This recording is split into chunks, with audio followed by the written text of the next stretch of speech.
Welcome to another episode of Out of the Blank Podcast. Mr. Banco, it's a pleasure to have you on the show. Would you like to introduce yourself to everyone out there listening?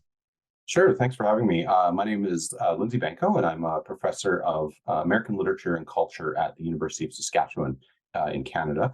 And I have long been very interested in, the middle of the 20th century and this very important piece of technology, the atomic bomb, and the very important events surrounding its development and deployment. And so, I guess that's what we're mostly going to talk about today. I'm curious if I'm the only person that reached out to you to do a podcast about Oppenheimer after that movie came out, because I feel like everyone had an interest at that point. I mean, you mentioned you saw it we were talking a little bit off air. Is it that the best representation for Oppenheimer? I mean, was it an actual I'm into historical things, like as accurate as possible. I don't like all the fantasy stuff. Like, just give me the real information. You don't need to clear cut it or leave out certain things to make it fit better for Hollywood or their image. But I want the actual information. When I saw that, I thought it wasn't glamored up a whole bunch. Like, it wasn't really Hollywooded up, but at the same time, is that who Oppenheimer was? Was he this person that seems like at the end they gave him this vibe of being like he was being kind of targeted by a certain individual in the government, and it was kind of like reversing what they were supporting all this time was him building this bomb. Yeah, okay. I mean, that's a great question. So one of the things that I think that we always have to keep in mind when we're talking about history on film, or history in books, or history on podcasts, or history on any form, is that there's always that challenge of trying to figure out what's the reality of history and what is representation. And when I say what is representation, I don't mean what has been made up or what has been fabricated or what has been obfuscated or what's been hidden. I mean, I think we all sort of read history books with the assumption, a kind of good faith assumption, that the writer of this book is trying his or her very best to get across the history as it really happened. But unless we were there firsthand, and there aren't too many people around anymore who knew Oppenheimer firsthand. Certainly not people of my generation or your generation. So what we rely on is history, and we rely on the process of historiography, the act of writing history. And obviously, like I say, we have to assume historians are doing their work in good faith, and the vast majority of them are. But they are basing their work on documents. They're basing their work on stories that other people tell them. They're basing their work on cultural ephemera, things like postcards and diaries and all of these it's tangible but also kind of intangible objects. And how we presume to parse the difference between history as it really happened and a representation of history becomes a really, really complicated question. So when you ask me, is this the best representation of Oppenheimer on film? And that's a great question, because there are actually quite a lot of representations of Oppenheimer on film, and at least half a dozen or more. When we say which one is the best, I think implicit in that question is, as you say, a direct access to history, or a film that gives us history as it really is, history as it is, as it really was. And I mean, I think that's an important criteria. I don't necessarily know if it's the only criteria for determining whether or not something is the best representation of Oppenheimer. In terms of what I know of the history, and I've read many books of history about Oppenheimer and about the Manhattan Project and the development of the atomic bomb, it's pretty accurate. It shows a fair bit of fidelity to history. And I say that knowing that question of fidelity, is this real history, is this the real Oppenheimer, is really, really important to a lot of viewers. And I totally get that, and I agree with it in large part. I also like, because I'm not a historian, I also like to keep open the value and the function of representation, the tools and the techniques that writers and filmmakers and comic book illustrators and even podcast makers use to frame history in certain ways. And again, I really don't want to suggest to you or to any of your listeners that I believe there's any kind of deception in that process, right? A novel about Oppenheimer, and again, there's a dozen or more novels that feature Oppenheimer as a character, including some that take some very, very distant, let's say a distant approach to history, right? A really kind of fantasy world into which Oppenheimer gets inserted. I don't want to suggest that those are valueless because they are distant from history. They're able to tell us something about, if not the actual events of history as they unfolded in the 1940s and 50s and 60s, but about how we imagine it, how we think about it, how somebody like Oppenheimer occupies a place in our culture, not just as this kind of dusty old black and white figure from history, but as a force, as part of a context, as part of a larger understanding of science, of literature, of film, and I mean, especially when you get into genres like science fiction and fantasy. The question there is less, how are these related to the quote unquote real world, and what do they tell us about the process of imagination? And I think a lot of how we imagine the atomic bomb, and a lot of what we do when we think about the atomic bomb, is imagination. It's an act of imagination. We think about what a nuclear winter would look like. We think about what the end of the world would look like were there to be a massive nuclear exchange between nuclear superpowers, right? But none of that has, aside from the bombs that were dropped in Japan, none of that has happened, right? So we have to use our imaginations to think about what the future's. That's what the ending of that film, Nolan's film, does so nicely, is imagines what the potential future consequences of the development of this weapon could be. So I get that idea that fidelity to history is important. I just want to make sure that, and this is something I try to emphasize in my work, the value of imagination as well when we're thinking about a figure like Oppenheimer. Yeah, we're not going to dissect the film this whole podcast and letting you know that. But what my thing is that's the public's perception or what they're going to see, because a lot of people aren't going to look deeper into who Oppenheimer was or what his story was. So having that as a scratching basis, I mean, if anyone wants to go do the extra effort to go look into it, but my generation's probably not going to do it. I mean, when I was sitting in that theater, I was the youngest one there. I could tell you that much. There was a bunch of elderly people there because I don't know, they were close to living it. Basically, they could experience it. They could understand a little bit more than probably what I was being able to pick up. But it is, when you look into anything, or even Oppenheimer's life, he's either this destroyer of worlds or he's this figure that kind of saved us in a jam when it came to this arms race that was going on or what was depicted. So when you look at this, it depends on your politics. I mean, more people think of him like, I saw a bunch of people tweeting out before I even saw the movie. What about the people that live nearby where those launchings were happening? They didn't even talk about that, or they didn't. Does anybody care about those types of things? Now, that's obviously people are going to see that and they're going to go see this film, but it has me trying to find out who he was, like what his life was like. Did, the poisoning apple scene that they had in the beginning of the movie? I think it was a different term for it, but he had schizophrenia or something like that of some sort. So I don't know if that's controversial take, but I'm interested. What were you able to uncover about Oppenheimer through your work or your view of what you were able to look through, so I can better inform myself as well too? Yeah, great question too. So, like I said, I'm not a historian, so I haven't. I read the histories of Oppenheimer and the histories of the Manhattan Project as something of a dilettante or something of an amateur, or as sort of background for the kind of work that I do. But I mean, some of the things I've discovered about him and his life, I like to put into a kind of larger cultural context. So, for instance, I think he sits within a very long tradition of American scientists, a particular view of American scientists as either or both these kind of strange, untrustworthy, vaguely unsavory, dubious, unusual people, and that's the poisoning apple scene, right from the film, and that's the possible diagnosis of schizophrenia. Right, there's something wrong with this guy, and the other half of that equation is like your Benjamin Franklins or your Thomas Edisons, these sort of brilliant technicians, inventors who engineer, who create these sort of practical devices or inventions or technologies that indicate progress and modernity, right? And I think Oppenheimer, the historical guy, like the actual historical figure,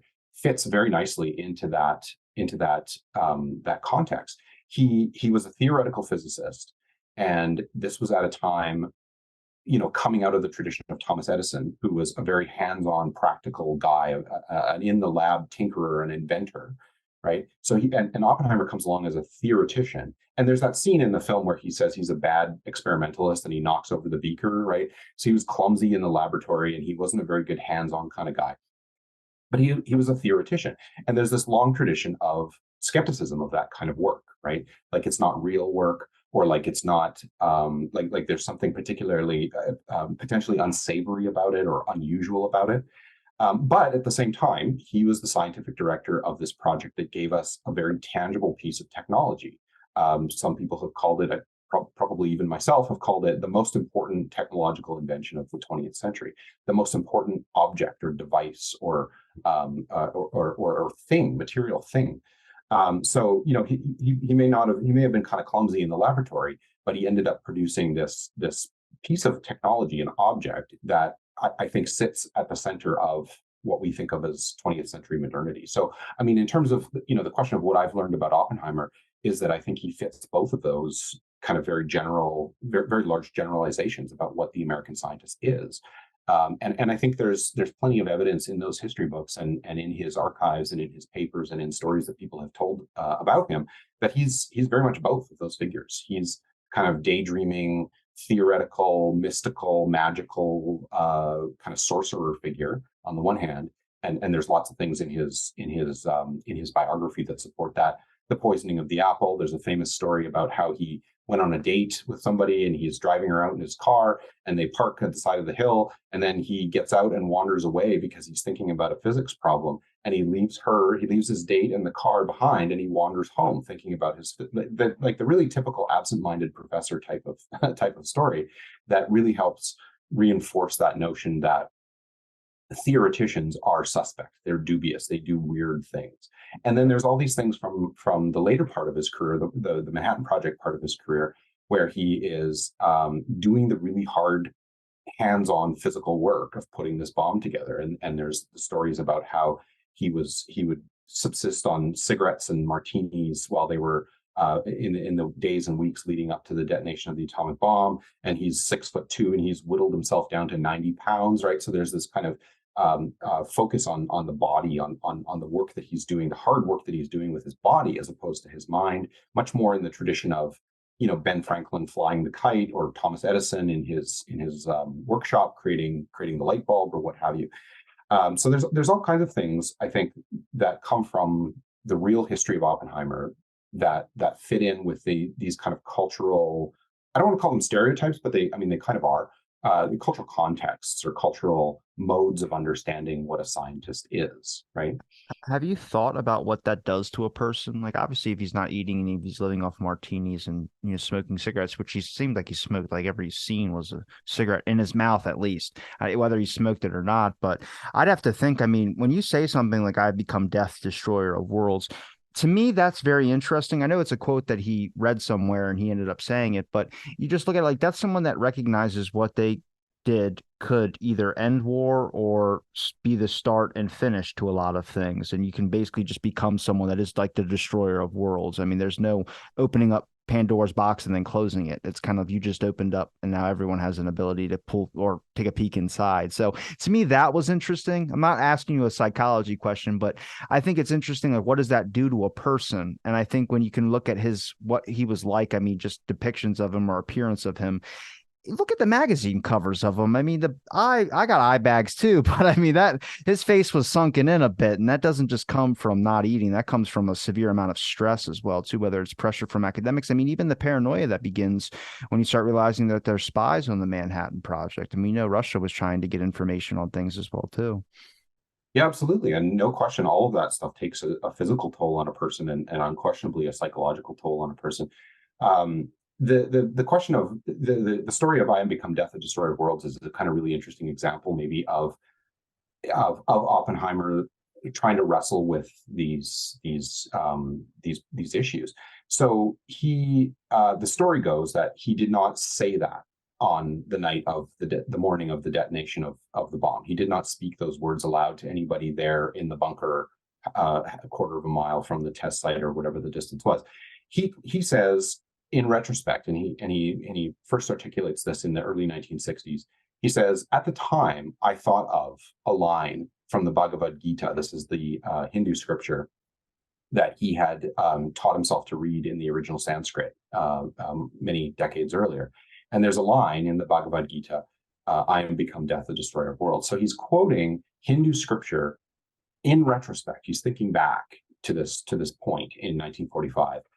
When he claims this line from scripture came to mind. And to me, that gets at that earlier question you asked about the relationship between a representation, in this case, cinematic representation, and actual history. We don't know whether he actually thought of that line at the time in July of 1945 after the bomb had gone off. He tells us this story many decades later, and he says, I thought of the line from the Bhagavad Gita.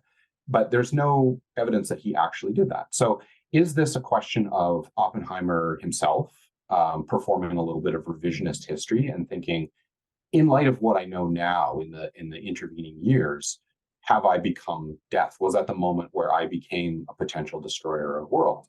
To me, I think it's yes. I mean, I think he's realizing at that moment that's one of the things that's happening there. He has become this pivotal figure in history with this really potentially destructive component to it that he's potentially guilty about, or is sort of wrestling with morally.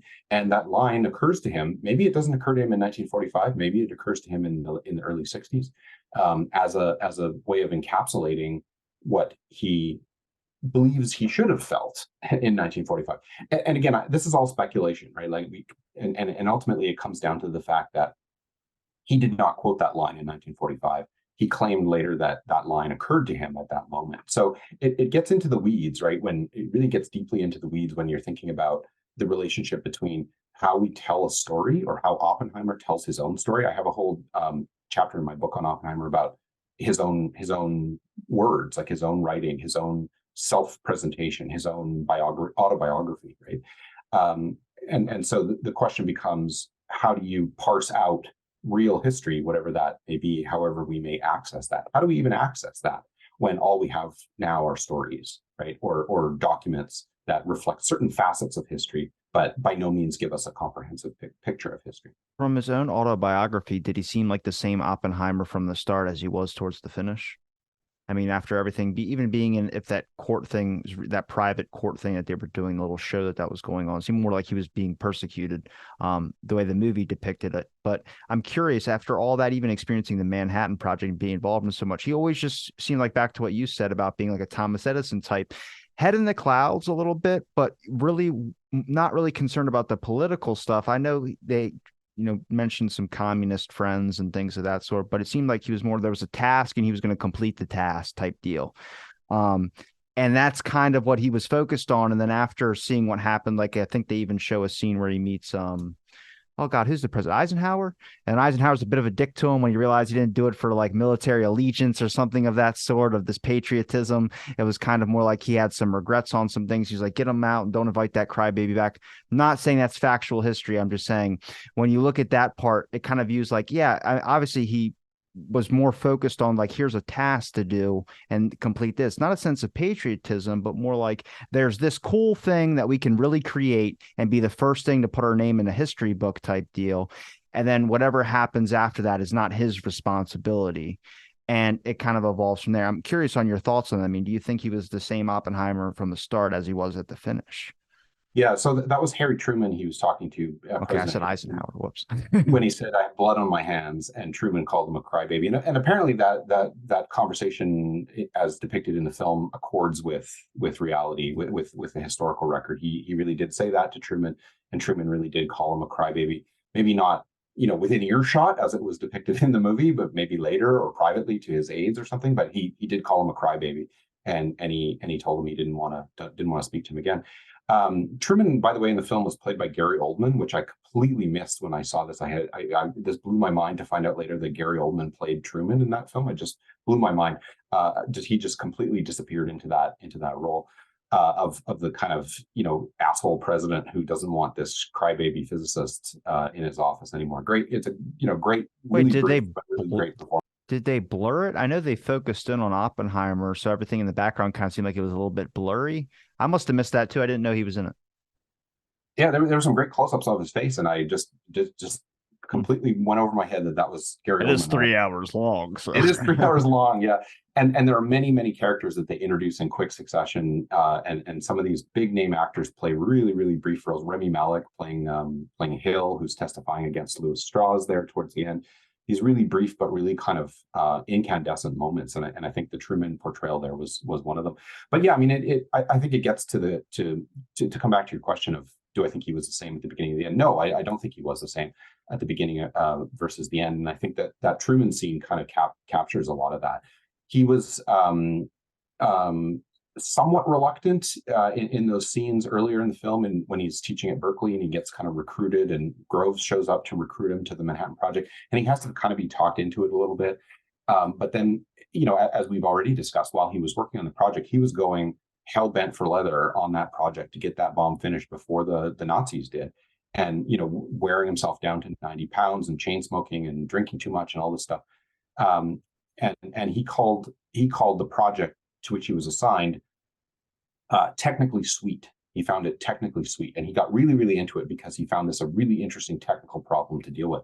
But then after he got a bit more of a sense of what this weapon had been used for in Japan and what it could potentially be used for in the future, he changed his tune in many respects. He said to no less a person than the president of the United States, I have blood on my hands about this. So he's expressing this kind of profound guilt about it. Truman brushed him off, handed him a handkerchief in a very mocking sort of way, and called him a crybaby and told him to get out.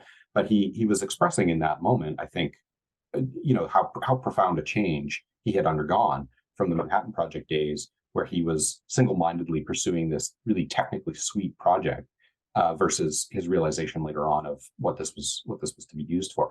This also circles back a little bit to some of the comments you made about his politics. And yeah, he was certainly in the early part of his life very apolitical. He, according to the historical records, was not aware that the Great Depression had happened.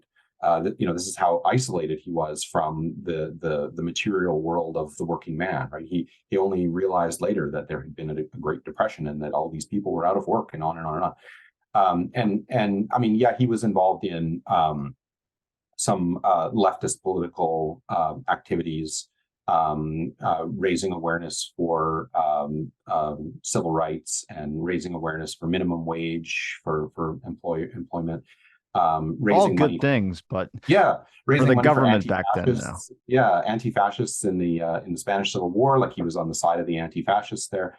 Obviously, he was working hard against the fascist regime in Germany in the 1940s. So he was political in that sense. And then I mean, following the crybaby remark and following Louis Strauss's kind of obsessive mission to humiliate Oppenheimer and to strip him of his security clearance, I think I think that's where the politics of it often come in as well, right? A kind of holdover of the paranoia of the McCarthy years coming to bear, coming down upon this person who had, as you said, taken up the task and done the job that was assigned to him. As a patriotic American, I mean, I don't want to. I want to be careful not to perpetuate that kind of martyrdom that sometimes gets assigned to him. He wasn't a sort of peacenik. He wasn't an anti-war activist. He, right after the bombs were dropped on Japan, he was ecstatic, as were everyone else around him. It's only later, in retrospect, that he started to express these misgivings and this guilt. So he was a patriot. I mean, that's another thing. I think you can call him an American patriot who did the job that was assigned to him, did it with gusto, did it with great competence, and then was pilloried afterwards for really complex political reasons that had to do to some degree with that perception of the scientist, the perception of the American scientist that I was alluding to before. He became the creepy, dubious theoretician again, dabbling in communism and potentially disloyal, right? All those components of that stereotype came into play during Louis Strauss's persecution of Oppenheimer, which we see towards the end of the film there. So I mean, the change, I think, in Oppenheimer is clear. It's emphatic. He's a very different person in the 1960s than he was in the 1930s. And it's a very interesting route in terms of how he got from one to the other. The Strauss prosecution that was going on, did he ever write about that in a journal or anything, keep notes on it, or was that all just private? hearings? Like, do we have logs or documents on that about like what was actually being asked to him and putting? Because it just seemed like they were more digging into his personal relationships and things of that sort. I think even in the film they show him naked in a seat in front of his wife and everything, like he's being put out to bear. But I mean, you can't get in trouble for having friends that are have those certain viewpoints. I know with the government that's a problem just because they suspect you of being a communist spy. It seemed like everyone was back then, but with that Strauss prosecution, I'm just curious if he wrote anything down himself, Oppenheimer, of like, this is what's happening to me, or this is some, just, you have to have some thoughts. I mean, your country loves you at one moment and then they hate you the next. You're getting deemed or painted as a whatever, a communist or a spy or this creepy person in general. Freighter, yeah. That's a good question. I don't actually know. I mean, I don't know what Strauss wrote down. He tried, and the film gets this quite accurately as well. He tried to distance himself from those AEC, those Atomic Energy Commission hearings. So he was kind of Strauss was kind of the puppet master behind the scenes of this kind of kangaroo court hearing. He tried to distance himself from that, but he was kind of the architect of that hearing. The hearing itself, yeah, there's lots and lots of documentation on that. The transcripts are all there and available. You can read the transcripts of that entire. It took place over forget how long, numerous days. I don't know if it was quite weeks long, but it was many days long, these hearings, and there's full transcripts of all of those. That's a really good question. I don't know what Oppenheimer himself may have written down about those hearings in particular. I don't know if he had a private diary where he recounted his experience of this, or whether he recounted it in a more public way later on. I'd have to look into. I'd have to go back to. It's been a while since I've worked on Oppenheimer, to be honest. So I'm coming back to this from some little bit of distance. I'd have to go back to his books. He published, I believe it was 3 books of essays and speeches. One of which I think was published posthumously just a year or two after he died, a collection of his essays and speeches.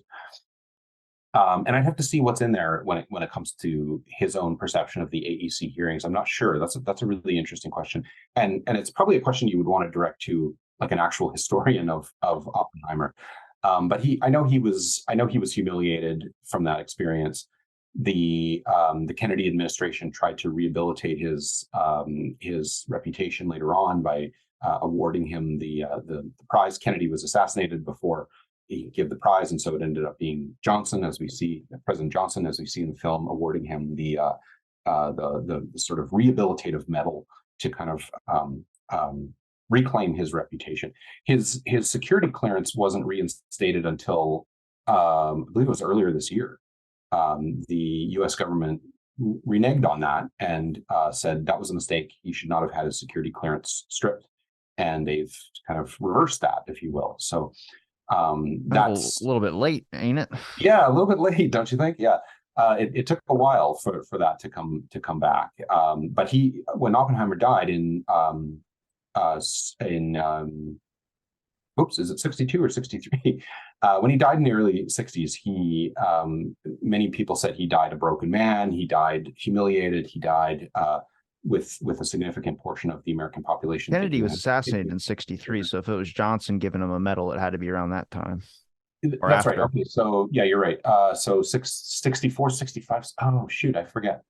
Yeah, somewhere in there. Do you know why Kennedy was one of those people that supported? I'm guessing. I mean, I know you said you're working on something about Kennedy. We don't have to get into if you don't want to spoil anything or give out any secrets. But I'm interested in the Kennedy stuff. So when they mentioned that in the film, I had to immediately search up if that was true because I hadn't come across that in any of my. I've dived into Kennedy's past, the letters, Khrushchev, all this type of stuff. His whole family history, everything, and now even looking into his brother's stuff as well too. So that was surprising to me, which doesn't seem out of the extraordinary for Kennedy. Obviously, he supported people, but I'm wondering if he noticed that a lot of the stuff that was going on, like taking Oppenheimer's name through the mud a little bit, whether that was Strauss that was doing that. I wonder if he was aware of that, to be put on a radar. I didn't know if they were hinting at this guy killed Kennedy because I was getting pissed at that. I was like, don't even say that. I don't want to talk about that part. Yeah, that'd be an interesting twist to the whole Kennedy assassination narrative if Oppenheimer was involved in that somehow. No, I mean, Kennedy supported Oppenheimer. He saw, as many Americans saw, that the AEC hearings was a sham, and that there was some kind of paranoid vindictiveness operating behind this whole thing, and so. Kennedy was on the side of seeing Oppenheimer as an American hero and as the person who helped win the war and all of that side of the narrative. So yeah, I mean, that's there, and that's in the record. Kennedy's on record as being a supporter. Yeah, assassinated in '63, and so Johnson ended up being the one to present Oppenheimer with the medal publicly. But I think a lot of people felt that by that point the damage had been done to Oppenheimer, and he didn't live much longer after that to enjoy his rehabilitated reputation. But there was that period before the AEC hearings where he was consulted regularly by foreign policy makers and nuclear weapons strategists and just the general public, putting him on Life magazine, for example, as an important figure worth paying attention to, which is part of that notion of revering certain kinds of science and certain kinds of scientists. For giving us stuff, for giving us, it's sort of like scientists as Santa Claus, right? Look at all these great technologies, these gifts that these scientists have given us in this way. And yeah, I mean, depending on your politics, depending on how much you're on board with the McCarthyite paranoia, is he Santa Claus, or is he some kind of evil figure, bringing these things to us that we shouldn't have, right? Was the Manhattan Project received? Or was the public knew about? I mean, that town that was being built, I'm pretty sure a lot of people knew that there was this place getting built where all these scientists or researchers were being brought to. But was it received was he open as he was in the movie about it? I mean, supporting it 100%. I mean, getting those scientists to move down there. But was the general public as happy about it as everyone else was? I mean, even people living close by. I don't know if you would know that question, but. Well, I mean, so the construction of Los Alamos and they built it quick. They did, yeah, and the whole operation that was happening there was done in, from what I understand, very, very tight secrecy. So there were people who were able to kind of piece together something's going on. These physicists are disappearing from their university posts. They've mysteriously stopped publishing on nuclear science, atomic science, because we don't want our foreign enemies to have access to this information. They knew something was going on. They maybe didn't know where it was. People had little bits and pieces of information, but nobody had the complete picture until after the bombs were dropped on Japan. And then it's like, boom, the Manhattan Project was dropped on the American people. And they just discovered this incredibly elaborate, complex, expensive, totally secret infrastructure for producing this weapon. And I think in the initial aftermath of the war, so they drop the bomb, the war ends, everybody's thrilled about that, obviously. In the immediate aftermath of the Second World War, I think that the general perception of the Manhattan Project was fantastic. This is the greatest thing we've ever done. This is an amazing technological achievement. Hooray for those scientists who did all of this. They were heroes. They were lauded, and the project was deemed a huge success and like the quintessence of American technological power and ingenuity to be able to do this kind of thing, to be able to do it almost entirely in secret. There were some spies in Los Alamos and some information inevitably got out, but by and large, people had no idea what was going on until after the war. And so, yeah, I mean, to answer your question of, what did people think of this? I think it was seen as a huge success. And it was only later that I think that sense of misgiving, or that sense of guilt, or that sense of, what can of worms have we opened up here, that starts to percolate through the population in the years and decades after the Second World War. Now, but in the initial aftermath, it's like, this is fantastic. Is there any literature that you've come across, or films or anything like that kind of matched a lot of what the newer one had? The new one I've seen, the Oppenheimer movie, that gave a better depiction of this. Like, what's the best thing you've come across on Oppenheimer so far that he's been represented in? Besides, I mean, would you say the film's the best, the newest one?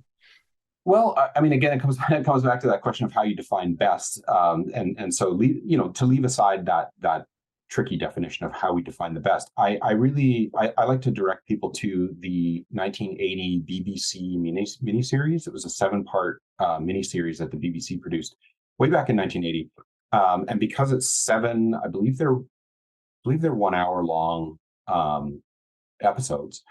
we get a lot more, right? I mean, one of the things that's amazing about Nolan's Oppenheimer is the pace, the speed of this, how quickly he gets through this story, how fast paced the movie is. And with something like the BBC's 1980 Oppenheimer, it's a much slower pace. You get into these characters a lot more with a lot more depth and a lot more detail. If you're looking for, historical detail, I would say that BBC miniseries is maybe your go-to cinematic example of Oppenheimer.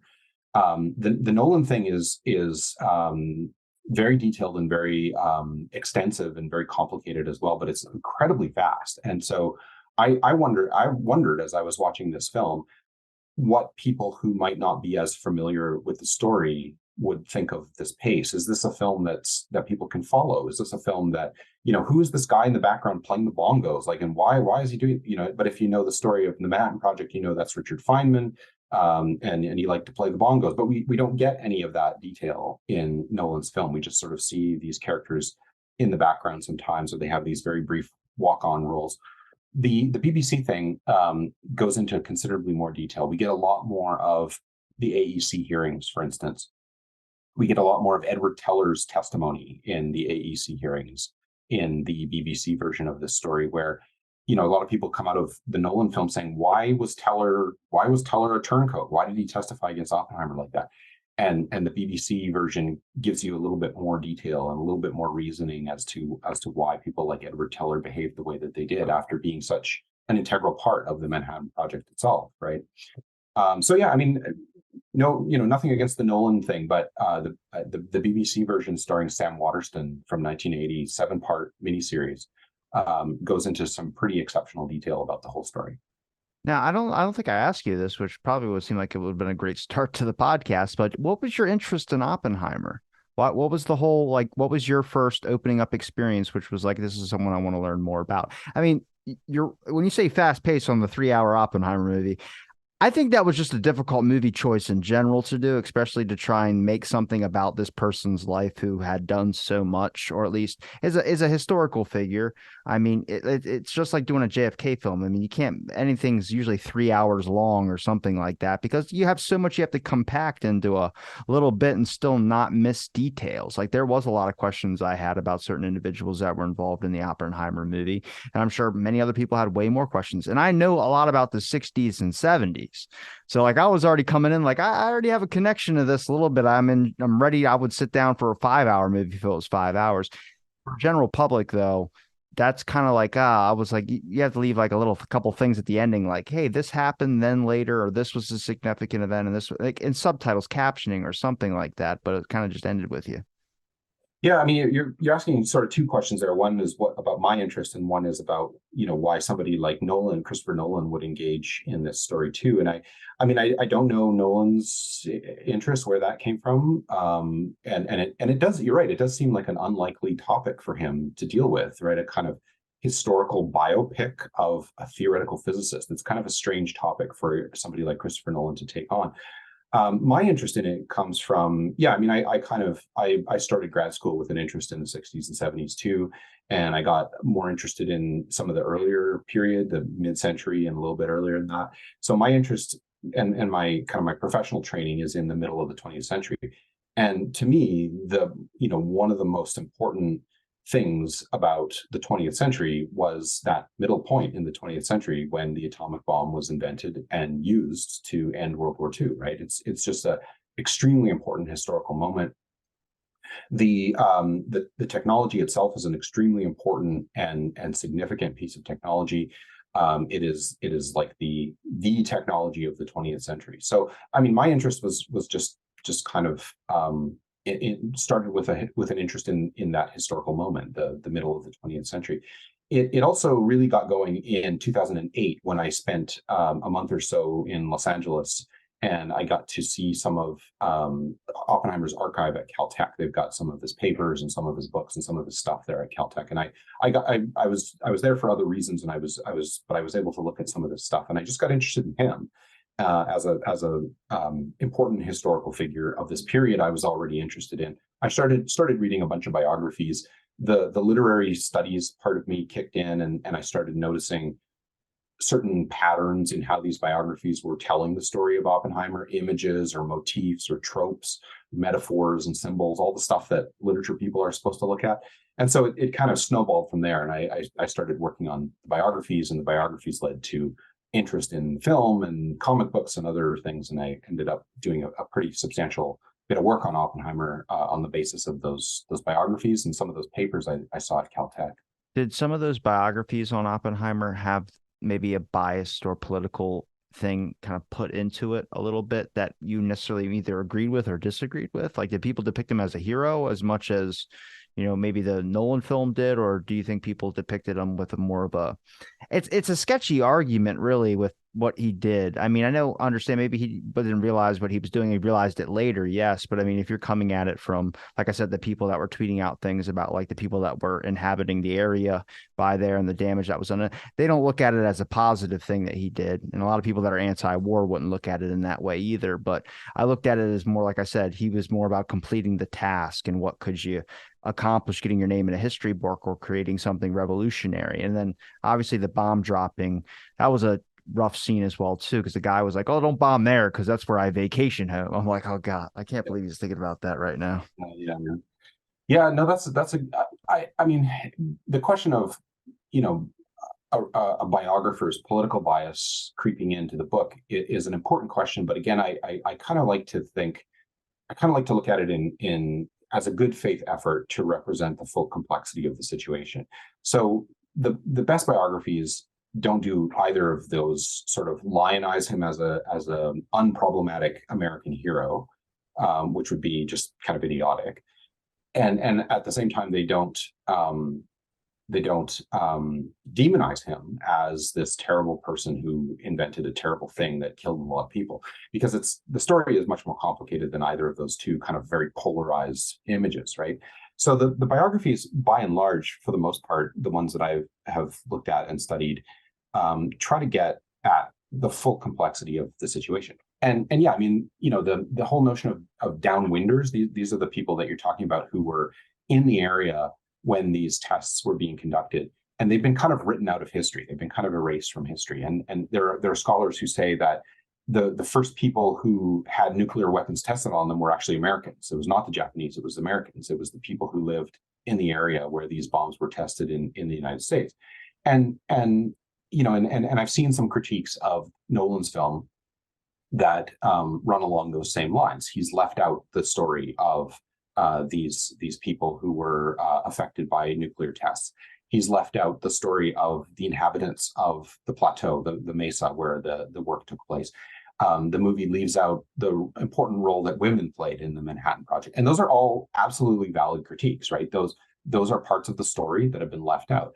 The issue with some of the biographies and some of the histories is that because those stories have been left out from the beginning, there's just so little to work with on that sort of stuff. And so, yeah, the biographies and the histories kind of replicate or reproduce that problem of erasure, that problem of whose story does not get told in the story of Oppenheimer. I don't want to kind of justify it by saying, well, there just isn't enough records to work with, but the good ones, the responsible biographies and the more responsible histories acknowledge that, and they say, look, they called this plateau isolated, or they called it empty, or they called it remote, or they called it uninhabited, but it wasn't. There were people there. There were Native American people living there. There were women working on the Manhattan Project whose stories we don't know. They were there. But the responsible histories and biographies acknowledge those unwritten stories, those untold stories. And I think that's kind of the best you can do. You tell the story as honestly as you can. You keep your eye out for the stories that don't get told, the stories that get erased, and you make sure that you at least acknowledge the existence of those stories. The kinds of narratives that demonize Oppenheimer and call him a bad guy for creating this bomb are themselves participating in a kind of erasure, right? It's the military and it's the U.S. government that actually decided to use the technology that he created in the way that they did. They commissioned him to do it, and then they used the product. So that's part of the story that gets left out when we're talking about Oppenheimer as a bad guy. when we're talking about him as a kind of unproblematic American patriot, we get all sorts of other stories that get left out from that tale. So I think the best biographies and the best histories are the ones that try to tell the full range of the story, and that know that there are blind spots in the story that we have to be aware of, even if we don't always know all the details. Do you think that there was documentation that could have been important to maybe get a better picture of Oppenheimer, or maybe the AEC hearings, that could have been destroyed? I know you said there's a lot of documentation on those hearings, but I would have to think that there's some things, or whether it was a diary, whether it was a letter, whether it was something like that, whether it was a person. I know that leads into speculation, but I'd have to think that there might be a little bit that, we don't have a whole lot from, I guess maybe from his own personal accounts. I don't know, his diary. I mean, as you said yourself early on, the things that the government can get away with under the guise of national security are quite extensive. So who knows, right? Like, who knows what was destroyed in the name of national security? Like, we don't know. And I would be surprised if the answer was nothing. I'm sure there were records and documents that were destroyed for the sake of national security, to keep these secrets from falling into the hands of the enemies. I mean, as the scene with Truman in the film shows you, there's a certain amount of absurdity to that, right? When Truman asks Oppenheimer, when do you think the Soviets are going to have a similar weapon? And Oppenheimer is like, well, maybe, and Truman interrupts him and says, never, right? Never. This kind of delusional sense that just by denying or asserting American superiority in this way, we can prevent the bomb from falling into anybody else's hands. And the absurdity of that was immediately apparent. This was scientific knowledge that any competent physicist working in the area at the time would know. So the idea of the U.S. security apparatus destroying documents to keep this information from falling into the hands of enemies is a bit silly, but at the same time, it's almost unquestionably true that at some point information was destroyed, or potentially information was fabricated. Right? Who knows? Right? You've asked a couple of times, like, what's the evidence for Oppenheimer's own thoughts on the AEC hearing? And I think that's an excellent question. I just don't have the answer to that. I don't know. Sorry. It's something. No, it's a great question, and but I just don't know. I just don't know. I'm just not sure how to answer that. But it would be very interesting to go back to his own writing and his own work to try to get a sense of what his most personal thoughts were while he was going through that. Yeah. Do you think history has enough representations of people like Oppenheimer or historical figures like that, even if it's a varying of perspectives, whether that people treat him as a god or people treat him as a demon, and also with the Manhattan Project as well, too? I mean, I've seen plenty of documentaries that you can find on like Netflix or anything like that show important historical stuff in great episode formats, like just the facts of this. It is slow paced, so obviously it's not on everyone's eye, but you think that there's enough representations? I'm noticing now this cultural shift towards more history and more. It's been happening over the past couple of years, but more documentaries, more things of that sort have been hitting a more I think there's 4 films of the JFK stuff coming out. This coming up here. In terms of representations of like the troubled genius figure, there's a lot of representation. There's enough. There's maybe too much of that kind of stuff. Because so many of these figures are the same, right? Straight white upper middle class men who are presented, depicted, represented as creative geniuses, right? And this spans all fields. This is in art, this is in painting, this is in music, this is in filmmaking, this is in science, this is in technology. Those figures, the Edison figure, the John Nash, the brilliant but troubled mathematician who was the subject of that film, A Beautiful Mind, right? There's lots and lots of examples of that figure. So, I mean, is there enough? Yeah, there's definitely enough. There's probably too much, and too much in the sense that it's those other stories that have historically been erased that keep getting erased when we keep telling this story again. And I'm guilty of that myself in writing a book about Oppenheimer and in talking about him, presenting him as this incredibly important figure, which he was. But in doing so, I'm also participating in that process of erasing some of those other stories, right? So Yeah, I mean, the kind of widespread cultural interest in history is great to see, but we always have to be careful about framing it around a single person, because more often than not, that single person is going to be a white middle class male genius figure like Oppenheimer, or like the great men of history narratives that we used to see so much of. And the danger with that kind of historiography or that kind of representation is that those stories that have long been erased continue to be erased, right? Yeah. It's an important example would be Fred Hampton's assassination. I've Sorry, done who? Fred Hampton. You ever heard of Fred Fred Hampton. Hampton? Yeah, the Yeah. young black activist who was killed, 21 years old, by Chicago police. There's not a biography, or there's biographies about him. Jeffrey Haas has written one. I've had him on the show, and many others have been on the show talking about Fred Hampton. But there's not a movie besides Judith and Black Messiah, which, to be honest, me, Jeffrey Howes, and everybody else dissected that thing as being not a very good depiction of Fred Hampton at all. They made him look like a bit of a thug in that movie, but there's not really any cultural stories like that or someone like that of a young from who's not a white male or something of that sort that gets represented as a historical documentary that comes out. So I get the point on that. But is there one thing about Oppenheimer that you learned that you didn't like about Oppenheimer? Not the movie, just through your work on the figure himself. Yeah. Well, I mean, he could certainly be an arrogant person. And this goes back to, his childhood. Even there's a story of him as a 10-year-old Robert saying to an older cousin, ask me a question in Latin and I will answer you in Greek. Right, as a sort of little show off, right? He's showing off all of his learning that he's been doing as a little kid. So that there's an arrogant streak to the guy, that just personally I find kind of off putting, about him. There was a number of examples in his life of a kind of callous disregard for the people who were closest to him. His wife being an obvious example. His friend Håkon Chevalier, as another example, somebody he was sort of trying clumsily to protect, but he ended up, dragging through the mud with him. His treatment of Jean Tatlock wasn't great. We don't get a ton of that in the Nolan film, but we do get glimpses of it. She seems to come across as the more unstable one of the pair in the Nolan film, and I don't know if that's entirely fair when you get a broader picture of how he may have treated her. Yeah, so he certainly had his flaws, and his conveniently apolitical stance was sometimes a little bit too convenient. The idea that he came from such a wealthy background that he was able to completely ignore the Great Depression.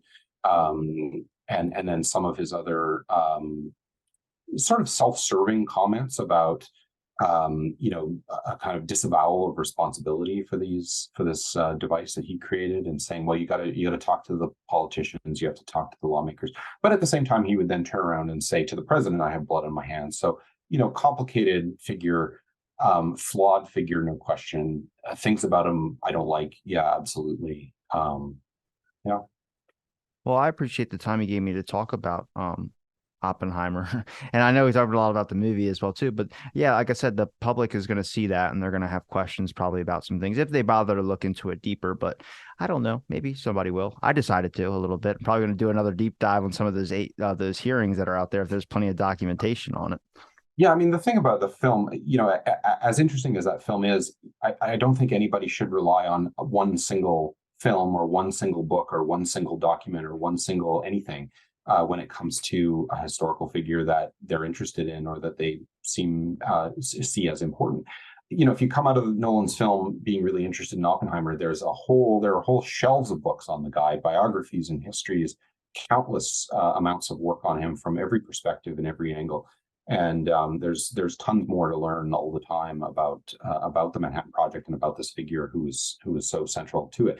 The fact that Nolan picks up on him and makes him kind of the star of the movie, speaks to some of these things I've been saying about the ways in which culture thinks about scientists. But there's so much more there. There's so much more behind the figure of Oppenheimer. Interesting as he is, there's so much more behind it, behind that figure to learn about.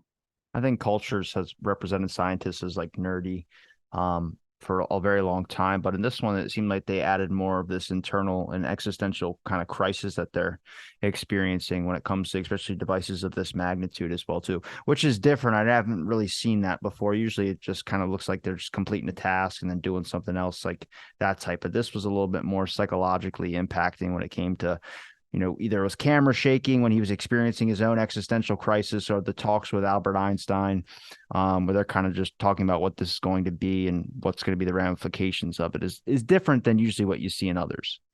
Yeah, and those moments of hallucination in the film where he's seeing things and imagining things, and we see that represented visually on the screen. I think those are moments like that where we're being offered a glimpse into his mind that is, from the perspective of Christopher Nolan, the filmmaker, pure speculation, but it's really interesting, and it's really it's really potentially really telling of the kind of state of mind that he was in at those AEC hearings. And I'm thinking of the scene where he hallucinates Jean Tatlock in the room with him, while his wife is sitting to the side listening to the testimony. Right, like this is obviously a fabrication. It's obviously a fantasy. This didn't really happen. But it gives us a really interesting visual glimpse into the kind of conflicted mind that is behind the historical documents, the kind of thing that you can't access directly through the documents, but it's something that somebody like Nolan can give us a suggestion of visually through the film, and film. So film is great for that.